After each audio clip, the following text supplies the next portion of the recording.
Hi friends, welcome to Lawmate. I am Muskan Mandhyan, your legal guide. So guys, आज के इस video में हम डिस्कस करने वाले हैं liberalist view of the state के बारे में। बहुत सारे व्यूज़ होते हैं स्टेट के guys, like Gandhian view, Marxist view. उसमें से एक होता है लिबरलिस्ट व्यू, जिसके बारे में आज हम डिस्कस करेंगे। स्टेट की जितनी भी थ्योरीज होती हैं, like divine origin theory, patriarchal theory, matriarchal theory etcetera, उन सभी को मैंने कवर करके रखा है। अगर आप चाहें तो उन्हें देख सकते हैं, उनके लिंक डिस्क्रिप्शन में दिए हुए हैं। Let's start. So guys, I request you all कि आप प्लीज़ नोट्स बनाते रहिए, जो आपकी रिवीजन में हेल्प करेंगे। सो ये जो वर्ड है लिबरलिज्म, लिबर का मीनिंग होता है फ्रीडम, ठीक है। And ism is an idea और आइडियोलॉजी। सो हम ऐसा कह सकते हैं कि लिबरल व्यू पॉइंट हमें फ्रीडम से कनेक्ट करता है या लिबर्टी से कनेक्ट करता है। Okay, the liberal view point is intimately connected with liberty. And connection ये है कि लिबर्टी ये भी एक लैटिन वर्ड लिबर से ओरिजिनेट हुई है। सो आपका इजी हो जाएगा कनेक्शन बनाना इनमें। लिबरलिज्म है क्या यार? लिबरलिज्म सिंपली ये है that it supports the freedom of the individual in all walks of life. Liberalism support करता है इंडिविजुअल को एंड उसे फ्रीडम दिलाने में हेल्प करता है जिंदगी के हर क्षेत्र में। किसी भी चीज़ को अच्छे से समझने का एक तरीका होता है, किसी भी कॉन्सेप्ट को अच्छे से क्लियर करने का एक तरीका होता है कि आप उसके बैकग्राउंड पे ज़्यादा नज़र डालो। एक बार अगर आपको बैकग्राउंड समझ आ गया, ब्रीफ में ही, ज़्यादा बड़े नहीं, अगर एक बार आपको बैकग्राउंड याद हो गया, उसके बाद आप इजीली कनेक्ट कर सकते हो चीज़ें। And main thing is to connect things. अगर चीज़ें कनेक्ट नहीं होंगी तो फिर याद करने में दिक्कत आती है। अगर आप रिलेट करके पढ़ोगे चीज़ें तो चीज़ें बहुत ज़्यादा आसान हो जाती हैं। That's why brief background of liberalism हम ये भी डिस्कस करेंगे। सो 1688 में इंग्लैंड में ब्लडलेस रेवोल्यूशन हुआ था, ठीक है। इस रेवोल्यूशन के जो फादर थे एंड फाउंडर थे वो थे जॉन लॉक। वही वाले जॉन लॉक जिनके बारे में हम लोग सोशल कॉन्ट्रैक्ट थ्योरी में पढ़े थे। 17th एंड 18th सेंचुरी में लिबरलिज्म ओरिजिनेट हुआ इंग्लैंड में। लिबरलिज्म दो चीज़ों को इम्पोर्टेंस देता है। First, rule of law, and second, representative government. Rule of law simply means no one is above law. Law के ऊपर कोई नहीं है, ठीक है। And it means law of the land, that is your constitution. So nobody is above constitution, everyone has to follow law. हर किसी को law follow करना ज़रूरी है, चाहे वो IAS ऑफिसर हो, चाहे वो कॉमन मैन हो, ठीक है। सबको लॉ फॉलो करना है। ओके, लिबरलिज्म के चीफ गोल्स क्या है, मेन गोल्स क्या है? Establishment of the importance of science and reason are its chief goals. यानी साइंस की इम्पोर्टेंस बढ़े, ठीक है, एंड रीज़न के बेसिस पर चीज़ें डिसाइड हो। ऐसे इलॉजिकली चीज़ें डिसाइड ना हो, रीज़न लगाया जाए हर चीज़ के पीछे कि क्यों ऐसी चीज़ें हो रही हैं, ऐसी गवर्नमेंट क्यों आनी चाहिए। सो रीज़न के बेसिस पे लोग सोचें। सो मिडिवल टाइम्स में लैंड टेन्योर सिस्टम होता था, जहाँ पे फार्मर्स फ्यूडल लॉर्ड्स के लैंड पे वर्क करते थे और उसके बदले में फ्यूडल लॉर्ड्स उन्हें सिक्योरिटी प्रोवाइड करते थे। एक तरह की हायरार्की बनी हुई थी। हिंदी में फ्यूडलिज्म को सामंतवाद कहते हैं। तो जैसे कोई फ्यूडल लॉर्ड है और उसके पास जो ज़मीन है उस पे वो लोग काम करते थे, जो फार्मर्स होते थे उस पे काम करते थे लैंड पे, एंड बदले में जो फ्यूडल लॉर्ड रहता था उन्हें सिक्योरिटी प्रोवाइड करता था। बेसिक सा मोटा मोटी मीनिंग यही है फ्यूडलिज्म का। जाहिर सी बात है, जिसके पास इतना ज़्यादा लैंड पड़ा हुआ है, वो जो टेनेंट्स हैं, जो उस पे फार्मर्स जो काम कर रहे हैं, उन्हें प्रताड़ित किया जाता था, क्योंकि ये लोग अमीर होते थे जिनके पास लैंड रहता था, और जो काम करते थे वो बेसिकली गरीब ही लोग रहते थे। तो उन्हें बहुत ज़्यादा एक्सप्लॉइट किया जाता था। इस वजह से as a reaction to feudalism, सामंतवाद को ख़त्म करने के लिए लिबरलिज्म आया, ठीक है, as a reaction to feudalism. और थियोक्रेटिक का मतलब मैंने आपको डिवाइन ओरिजिन थ्योरी में बताया था, it means the state has religion, ठीक है, स्टेट का भी एक रिलीजन है, दैट इज थियोक्रेटिक। तो चर्च उस वक्त मिडिवल एज की हम लोग बात कर रहे हैं, मैं आपको बता दूं, मिडिवल यूरोप, ठीक है, उस वक्त यूरोप में क्या हो रहा था बेसिकली हम लोग ये डिस्कस कर रहे हैं। तो चर्च उस वक्त बहुत ज़्यादा एक्टिव थे, ठीक है, चर्च उस वक्त रूल करते थे, उन्हीं की अथॉरिटी थी। तो इसे तोड़ने के लिए, ठीक है, theocratic authority of the church, इसे तोड़ने के लिए लिबरलिज्म इमर्ज हुआ। उस वक्त यूरोप में इंडस्ट्रियल रेवोल्यूशन चल रहा था, एंड इस इंडस्ट्रियल रेवोल्यूशन की वजह से political, social and economic fields में एक नया फीचर देखने को मिला। इस नए फीचर की वजह से किसका जन्म हुआ? लिबरल रेवोल्यूशन का। ड्यू टू इंडस्ट्रियल रेवोल्यूशन की वजह से 3 तरह की क्लासेस का जन्म हुआ यूरोपियन सोसाइटी में। कौन सी थी वो 3 क्लासेस? वो थी capitalists, labour and middle class. Initial goal जो था लिबरलिज्म का, वो बेसिकली यही था, progress of man and welfare of the individuals may be achieved. ये इसका इनिशियल गोल था। तो लिबरलिज्म बेसिकली ये चाहता था कि जो ये 3 नई इकोनॉमिक क्लासेस आई हैं, इन्हें proper opportunity and proper means मिलने चाहिए ताकि ये खुद को डेवलप कर सके और इनका वेलफेयर हो सके। एंड इसमें सबसे बड़ा ऑब्स्टिकल क्या है, सबसे बड़ा रोड़ा क्या है? वो है state. The biggest obstacle is state in the growth of these economic classes. Liberalism का मानना है स्टेट की boundaries and political authority defined होनी चाहिए, उनकी एक लिमिट सेट होनी चाहिए। तो लिबरलिज्म बेसिकली चाहता था जो स्टेट रेस्ट्रिक्शंस इम्पोज करता है in the field of trade and commerce, उसे एंड कर दिया जाए, ठीक है, ये इसका एक चीफ गोल था। और इसकी वजह से क्या होगा? इसकी वजह से एक्चुअली में क्या हुआ? इसकी वजह से ये हुआ कि इंडस्ट्रियल फील्ड में ह्यूमन बींग्स ने काफ़ी ज़्यादा डेवलपमेंट की, ठीक है, बहुत ज़्यादा डेवलपमेंट हुआ ह्यूमंस का in the field of industries. सबसे ज़्यादा अपॉर्चुनिटीज़ जैसे प्रॉस्पर करने की मिली वो था कैपिटलिज्म, ठीक है।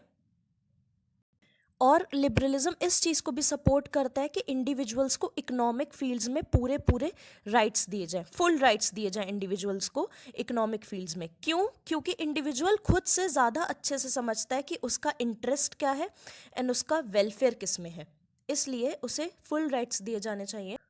According to liberalism, individual must have freedom to profess, ठीक है, and right to possess personal property. Individual के पास राइट है कि वो कोई भी रिलीजन फॉलो कर सकता है, वो कुछ भी क्लेम कर सकता है, इसकी फ्रीडम है उसके पास, freedom to process, freedom to profess, ठीक है, एंड वो पर्सनल प्रॉपर्टी भी पोजेस कर सकता है, right to possess personal property. State का रोल नेगेटिव रहेगा, कैसे रहेगा वो हम आगे डिस्कस करेंगे। अब हम डिस्कस करेंगे कि लिबरलिज्म के एलिमेंट्स क्या क्या हैं।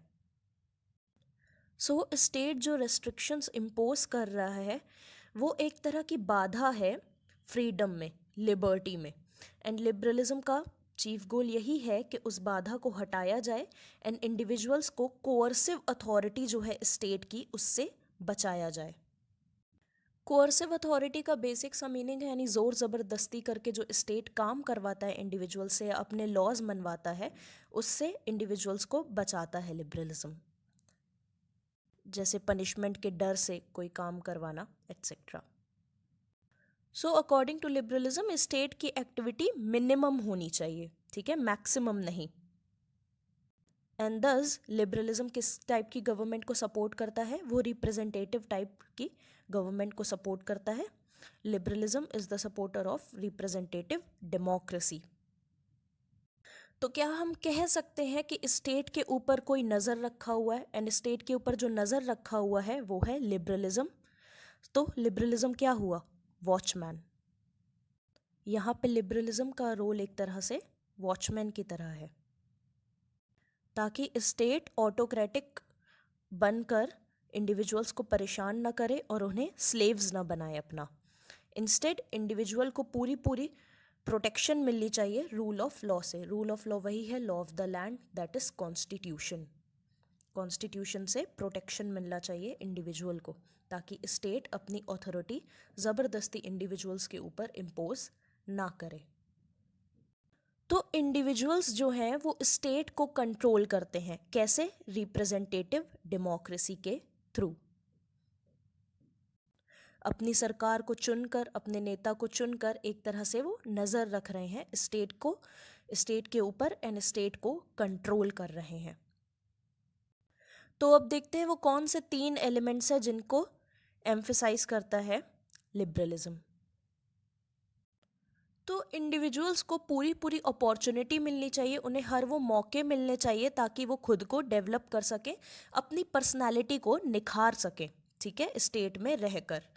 एंड इंडिपेंडेंट डेवलपमेंट उनका होना चाहिए, उन्हें किसी पर निर्भर ना होना पड़े, उन्हें किसी पर निर्भर ना होना पड़े।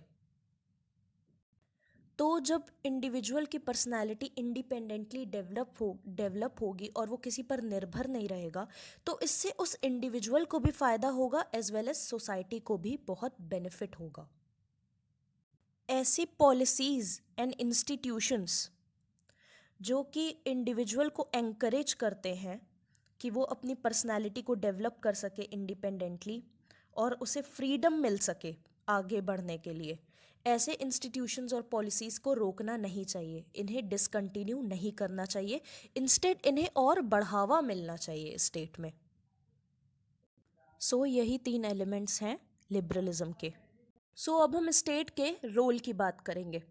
पहला है negative role. State has a negative role to play. कैसे? स्टेट को उन हिंडरेंसेस को हटाना है, उन बाधाओं को हटाना है जिसकी वजह से इंडिविजुअल अपनी प्रॉपर्टी फ्रीली यूज़ नहीं कर पाता, या कोई ऐसी सिचुएशन आ जाती है जिससे कि पीस एंड ऑर्डर सोसाइटी का बिगड़ जाता है। बेसिकली उसकी ड्यूटी है कि इन सारी सिचुएशंस को हटाना, ठीक है, पीस एंड ऑर्डर सिचुएशन को मेंटेन रखना। तो स्टेट का एक तरह से रोल नेगेटिव है, क्योंकि यहाँ पे वो किसी को कुछ करने से रोक रहा है। अगर कोई शख्स पीस एंड ऑर्डर खराब कर रहा है सोसाइटी का, ठीक है, वो किसी का मर्डर कर रहा है, तो यहाँ पे उसे रोकना ज़रूरी है। तो एक तरह से उसकी फ्रीडम हम कर्टेल कर रहे हैं, स्टेट उसे रोक रहा है। That's why it has negative role to play, क्योंकि यहाँ पे उस शख्स की फ्रीडम छीनी जा रही है क्योंकि वो गलत काम कर रहा है। इन चीज़ों को रोकने के लिए उसका रोल नेगेटिव हो गया। दैट्स वाई स्टेट का काम है कि वो नेगेटिव रोल प्ले करे। बट स्टेट का रोल सिर्फ नेगेटिव नहीं है एज अ पुलिस स्टेट, इसका एक पॉजिटिव रोल भी है। तो पॉजिटिव रोल क्या है? पॉजिटिव रोल ये है कि poverty, illiteracy, illness, social evils, immorality, इन सारी चीज़ों को सोसाइटी से वाइप आउट करना, इन सारी चीज़ों को सोसाइटी से हटाना। ये सारी सोशल इविल्स, अगर पॉवर्टी हटेगी, इलिटरेसी हटेगी, तभी तो इंडिविजुअल अच्छे से डेवलप कर पाएगा, उसकी पर्सनालिटी अच्छे से निखर कर सामने आएगी। इसीलिए इसका ये पॉजिटिव रोल है स्टेट का कि इन सारी चीज़ों को हटाया जाए सोसाइटी से, ताकि एक एनवायरनमेंट बन सके इंडिविजुअल की ग्रोथ के लिए। सो स्टेट का कैसा होना ज़रूरी है? स्टेट का एक वेलफेयर स्टेट होना ज़रूरी है। उसका रोल, स्टेट का role as a welfare state होना चाहिए, एज अ वेलफेयर एंटिटी होना चाहिए। तो वेलफेयर स्टेट में स्टेट की रिस्पॉन्सिबिलिटी रहती है कि हर एक सिटीजन को एक अच्छी लाइफ मिले, एक अच्छी लाइफ स्टाइल मिले। सो एक अच्छी लाइफ स्टाइल देनी पड़ती है एक वेलफेयर स्टेट को अपने सिटीजन्स को। कैसे? अनएम्प्लॉयमेंट हटा के, पॉवर्टी हटा के, इलिटरेसी हटा के, अच्छी इंफ्रास्ट्रक्चरल फैसिलिटीज़ दे के इंडिविजुअल्स को, अपने सिटीजन्स के फंडामेंटल राइट्स बचा के एक स्टेट वेलफेयर स्टेट कहलाता है। अब हम देखेंगे कि लिबरलिस्ट व्यू पॉइंट हमें कहाँ कहाँ देखने को मिलता है। कॉन्ट्रैक्ट थ्योरी में जब हम जॉन लॉक के आइडियाज़ को डिस्कस कर रहे थे, तो उसमें उन्होंने कहा था, बिकॉज वो देखो ब्लडलेस रिवॉल्यूशन के फादर भी थे, and he propounded the doctrine of limited monarchy. मतलब वो लिमिटेड अथॉरिटी को सपोर्ट करते थे, अनलिमिटेड पावर को सपोर्ट नहीं करते थे। He was the supporter of democracy. And दस उन्होंने ये भी कहा कि स्टेट की एक्टिविटी मिनिमम होनी चाहिए, उसकी लिमिट्स सेट होनी चाहिए। एंड दस यहाँ पे हमें देखने को मिलता है कि वो लिबरल आइडियाज़ के थे, यानी लिबरलिस्ट व्यू पॉइंट था। एंड दस इसी वजह से उन्हें लिबरलिस्ट फिलोसोफर भी कहा जाता है। यूटिलिटेरियन कॉन्सेप्ट में भी लिबरलिस्ट आइडियाज़ हैं। फिलहाल यूटिलिटेरियन कॉन्सेप्ट क्या है इसे हम डिस्कस नहीं करेंगे, बहुत ज़्यादा वाइड हो जाएगा, लेकिन लिबरलिस्ट आइडियाज़ कैसे हैं ये देखेंगे। तो यूटिलिटेरियन थिंकर्स ने ऐसा कहा है कि स्टेट एक ऐसी एसोसिएशन है जिसे लोगों ने ऑर्गेनाइज किया है प्रॉस्पेरिटी एंड अपनी हैप्पीनेस के लिए, यानी अपनी सक्सेस और अपनी खुशी के लिए लोगों ने स्टेट को ऑर्गेनाइज किया है। तो लेसे फेयर कॉन्सेप्ट को भी कवर किया जाता है लिबरल व्यू पॉइंट में। तो जब इंडस्ट्रियल रेवोल्यूशन शुरू हुआ यूरोप में, तब ये ज़रूरी हो गया कि जो भी बाधाएं हैं इंडस्ट्रीज़ के बीच में आ रही हैं उन्हें हटाया जाए ताकि इंडस्ट्रीज़ ग्रो कर पाएँ, इंडस्ट्रियल कैपिटलिज्म की ग्रोथ हो। और ये टास्क किसने कंप्लीट किया? ये टास्क कंप्लीट किया एडम स्मिथ ने। तो एडम स्मिथ ने ये कहा कि इंडस्ट्रियल फील्ड में हर इंडिविजुअल को ये फ्रीडम होनी चाहिए कि वो चुन सके वो रास्ते जिसकी वजह से वो खुद के इंटरेस्ट को बचाएगा। उसके पास ये फ्रीडम होनी चाहिए अपने इंटरेस्ट को बचाने की। लेजे फेयर एक बेसिकली इकोनॉमिक कॉन्सेप्ट है, ठीक है, it is an economic concept. जो इकोनॉमिक्स के स्टूडेंट होंगे उन्होंने इसके बारे में थोड़ा सा पढ़ा होगा। सो लेजे फेयर एक फ्रेंच टर्म है जिसका मतलब होता है लीव अलोन, यानी नॉन इंटरफेरेंस की पॉलिसी है ये। तो स्टेट को बेसिकली तब इंटरफेयर करना चाहिए जब इंडिविजुअल की एक्टिविटीज़ किसी और के इंटरेस्ट को हार्म कर रही हूँ, किसी और को डैमेज पहुँचा रही हूँ, किसी की और की प्रॉपर्टी को ख़राब कर रही हूँ, तब स्टेट को इंटरफेयर करना चाहिए, अदरवाइज स्टेट को इंटरफेयर नहीं करना चाहिए। तो in the field of trade and commerce, state should not interfere. Means the state should follow the policy of non-interference in the field of trade and commerce. यानी जहाँ पे trade and commerce involve है, ठीक है, जहाँ पे लेन then हो रहा है वहाँ पे बेसिकली स्टेट को एंटर नहीं करना चाहिए। यानी इकोनॉमिक फील्ड में इंडिविजुअल के पास उसके पूरे अधिकार होने चाहिए, क्योंकि वो अपने इंटरेस्ट ज़्यादा अच्छे से समझता है, उसके लिए क्या सही है, क्या गलत है, क्या वेलफेयर है, वो इंडिविजुअल खुद से जानता है। इसीलिए स्टेट को इकोनॉमिक एक्टिविटीज़ में इंटरफेयर नहीं करना चाहिए। उसका रोल सिर्फ नेगेटिव रहना चाहिए, और नेगेटिव रोल क्या है ये हमने डिस्कस किया है। जब सोसाइटी में पीस एंड ऑर्डर बिगड़ रहा हो बेसिकली, तब स्टेट को इंटरफेयर करना चाहिए उन चीज़ों को रोकने के लिए एंड पीस एंड ऑर्डर को वापस से रीस्टोर करना चाहिए। या जब इंडिविजुअल किसी और इंडिविजुअल के इंटरेस्ट को हार्म पहुंचा रहा है, उसकी प्रॉपर्टी को हार्म पहुंचा रहा है, तब स्टेट को उस इंडिविजुअल को रोकना चाहिए और उसकी फ्रीडम को कर्टेल करना चाहिए, यानी उसका रोल नेगेटिव होना चाहिए। तो ये जो प्रिंसिपल हमने देखा मिनिमम रूल का, ये लिबरलिज्म की वजह से आया, ठीक है। क्यों? क्योंकि लिबरलिज्म का चीफ गोल यही है कि सोसाइटी का डेवलपमेंट हो और इंडिविजुअल को पूरी फ्रीडम मिले ताकि वो खुद की ग्रोथ कर सके। तो एक तरह से लिबरलिज्म स्टेट को गार्जियन मानता है, ठीक है, and protector of life, property, liberty and power, ठीक है। इंडिविजुअल की जो फ्रीडम है आखिर में वो स्टेट ही प्रोटेक्ट कर रहा है। तो स्टेट के जो रूल्स हैं, रेस्ट्रिक्शंस हैं, वो एक तरह से इसेंशियल एलिमेंट्स हैं, ठीक है, जो कि यूटिलाइज किए जाने चाहिए इंडिविजुअल की लिबर्टी को प्रोटेक्ट करने के लिए एंड ना कि उनकी लिबर्टी छीनने के लिए। और इसी की वजह से लिबरलिज्म आया, ताकि स्टेट इंडिविजुअल्स की लिबर्टी छीने नहीं बल्कि उसे बचाए। That's why according to liberalism also state is the guardian of individual for protecting their liberty, power and property. अब हम देखेंगे कि मेन पॉइंट क्या है लिबरलिस्ट व्यू के। State is merely means and individual is it's and.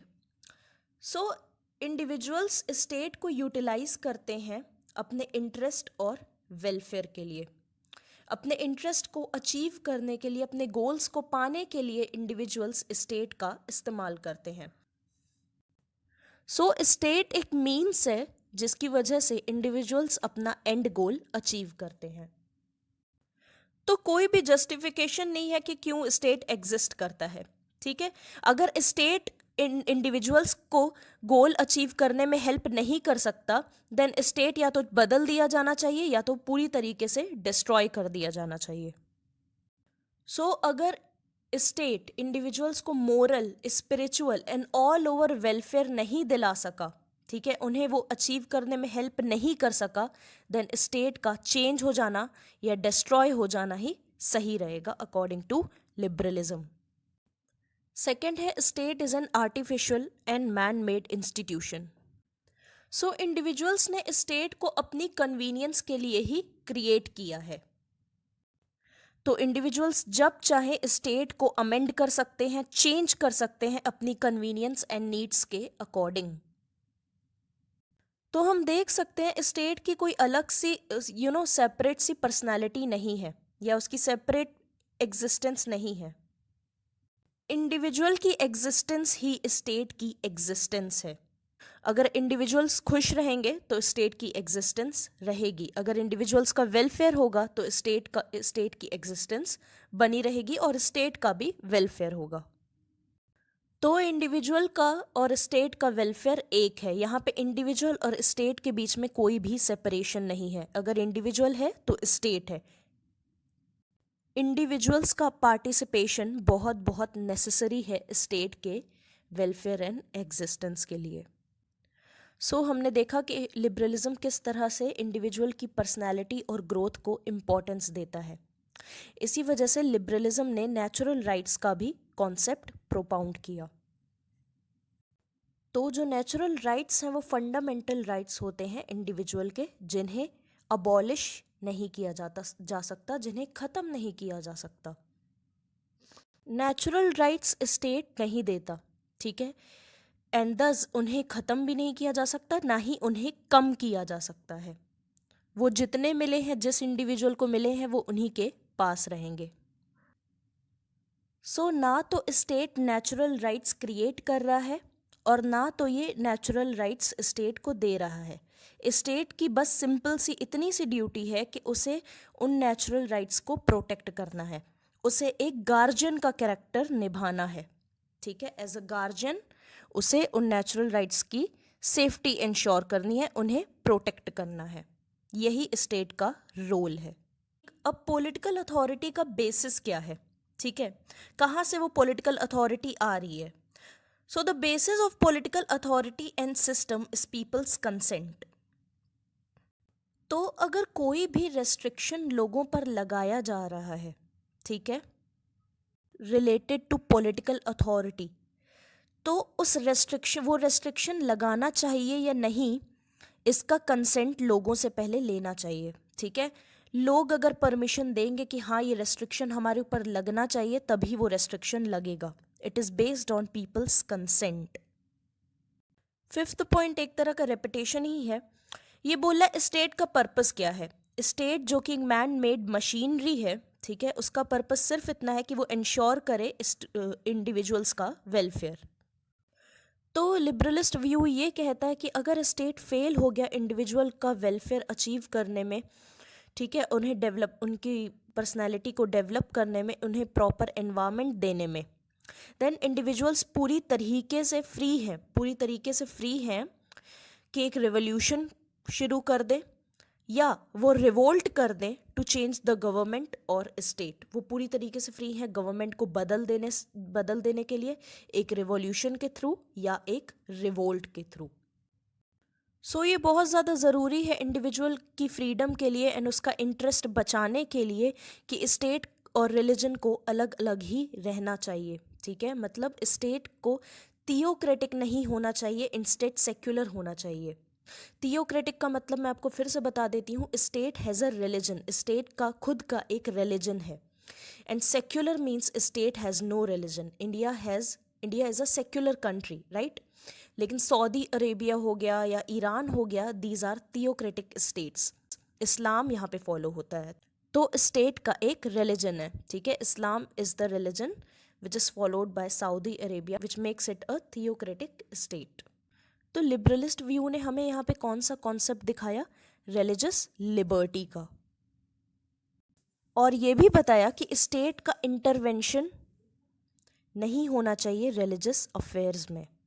So that's why it is very essential for the state to be secular in character. So guys यही कुछ main points थे liberalist view के बारे में जो आपको state का nature बताते हैं। So friends, finally we are concluding the liberal view point. Liberal view point इसीलिए इमर्ज हुआ, it was a sharp reaction against autocratic monarchy. Autocratic का मतलब होता है एब्सोल्यूट अथॉरिटी, मोनार्की का मतलब होता है हेरिडिटरी हेड होगा गवर्नमेंट में, ठीक है, एक ही हेड होगा और वो हेरिडिटरी होगा, यानी अगर आज मेरे पापा रूलर हैं तो नेक्स्ट रूलर मैं बनूंगी, ठीक है, hereditary head. Continued feudal social system, वही जैसे मैंने लैंड टेन्योर सिस्टम के बारे में आपको बताया कि फार्मर्स जो गरीब रहते थे वो लैंडलॉर्ड्स के लैंड्स पर काम करते थे एंड बदले में जो लैंडलॉर्ड उन्हें सिक्योरिटी प्रोवाइड करते थे। अनरेस्ट्रेन्ड एब्सोल्यूट सॉवरेंटी, यानी कि जो सॉवरेन होगा उसके ऊपर कोई भी रेस्ट्रिक्शन नहीं होगा, वो एब्सोल्यूट होगा, उसके पास सारी ताकत होगी, सारी अथॉरिटी होगी। So autocratic monarchy, feudal social system, unrestrained absolute sovereignty, जब इन सब चीज़ों से लोग तंग आ गए, so as a reaction to these things liberalism का जन्म हुआ, लिबरल व्यू पॉइंट आया। लिबरल व्यू पॉइंट ने इसीलिए इंडिविजुअल्स की ग्रोथ, उनके डेवलपमेंट के सपोर्ट में बात की, इंडिविजुअल्स के सपोर्ट में बात की, और इंडिविजुअल्स को ताकत दी कि वो स्टेट को और गवर्नमेंट को कंट्रोल कर सकें, कैसे, रिप्रेजेंटेटिव डेमोक्रेसी के थ्रू। और इंडिविजुअल्स को ये भी ताकत दी कि अगर स्टेट ऑटोक्रेटिक हो जाए, अपनी अथॉरिटी का गलत फ़ायदा उठाने लगे, देन इंडिविजुअल्स को पूरा पूरा अधिकार है कि वो स्टेट को बदल दे, गवर्नमेंट को बदल दे और एक नई गवर्नमेंट लेकर आए। सो फ्रेंड्स, अगर आपको कोई भी डाउट हो या कोई भी प्रॉब्लम हो तो आप मुझे कमेंट सेक्शन में बता सकते हैं। लाइफ एज थॉट मेरी इंस्टा आईडी है, यहाँ भी आकर मुझे अपनी प्रॉब्लम बता सकते हैं, अपना डाउट बता सकते हैं। मैं पूरी कोशिश करूँगी अपनी तरफ से कि आपकी वो प्रॉब्लम सॉल्व हो, आपका वो डाउट सॉल्व हो। न्यू वीडियो से रिलेटेड अपडेट्स मैं अपनी इंस्टा आईडी पर डालती रहती हूँ, एक दिन पहले एटलीस्ट मैं न्यू वीडियो का अपडेट पोस्ट कर देती हूँ। मैं कोशिश करूँगी कि स्टेट के बाकी सारे व्यूज़ भी मैं कवर करूँ, और मैं एक वीडियो इस पर भी बनाऊंगी कि फर्स्ट सेमेस्टर के सब्जेक्ट्स के लिए आपको कौन कौन सी बुक्स प्रेफर करनी चाहिए या कौन सी चीज़ें आपको याद रखनी चाहिए बुक्स परचेज करने के वक्त। So thank you so much for watching this video guys, and we'll meet soon in the next video. Good luck.